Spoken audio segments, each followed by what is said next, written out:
FIFA club বিশ্বকাপে ব্রাজিলের ক্লাবগুলো ইউরোপকে চমকে দিয়েছে। ম্যাচ হারিয়েছে, টুর্নামেন্ট থেকে বিদায় করেছে।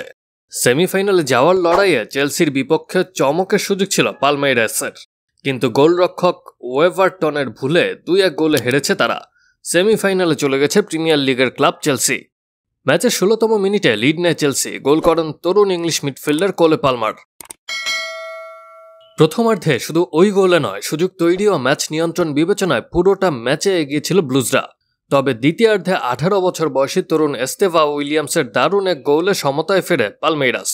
তিনি 53 মিনিটে বক্সের কোণা থেকে বাঁ পায়ের দারুণ শটে চেলসি গোলরক্ষককে বোকা বানান। টুর্নামেন্টে এস্তেভাওয়ের এটি প্রথম গোল, সেটাও আবার চেলসির বিপক্ষে। কদিন বাদেই যে ক্লাবে যোগ দিতে যাচ্ছেন এই ব্রাজিলিয়ান। সমতা ফেরার পরও পালমেইরাস ব্যাকফুটে ছিল, তবে চেলসিকে সেভাবে গোলে সুযোগ দিচ্ছিল না আবেল পেরেইরার দল। বল ও ম্যাচের নিয়ন্ত্রণ রাখা ব্লুজরাও বারবার আক্রমণে উঠছিল। তবে চেলসির কপাল খুলে এবং পালমেইরাসের কপাল পুড়ে ব্রাজিল জাতীয় দলের তৃতীয় পছন্দের গোলরক্ষক ওয়েভারটনের ভুলে। ম্যাচের 83তম মিনিটে গোলরক্ষকের ভুলে গোল খেয়ে পিছিয়ে পড়ে পালমেইরাস। এই জয়ে সেমিফাইনালে চেলসি মুখোমুখি হবে আরেক ব্রাজিলিয়ান ক্লাব ফ্লুমিনেন্সের। আল হিলালকে 2-1 গোলে হারিয়ে ব্রাজিলের ক্লাবটি শেষ 4-এ এসেছে। ক্লাব বিশ্বকাপে অংশ নিয়েছিল ব্রাজিলের 4 ক্লাব। 4 দলই শেষ 16-এ পা রেখেছিল। সেখান থেকে শেষ 8-এ পৌঁছে 2 দল। সেমিফাইনালে রইল বাকি 1।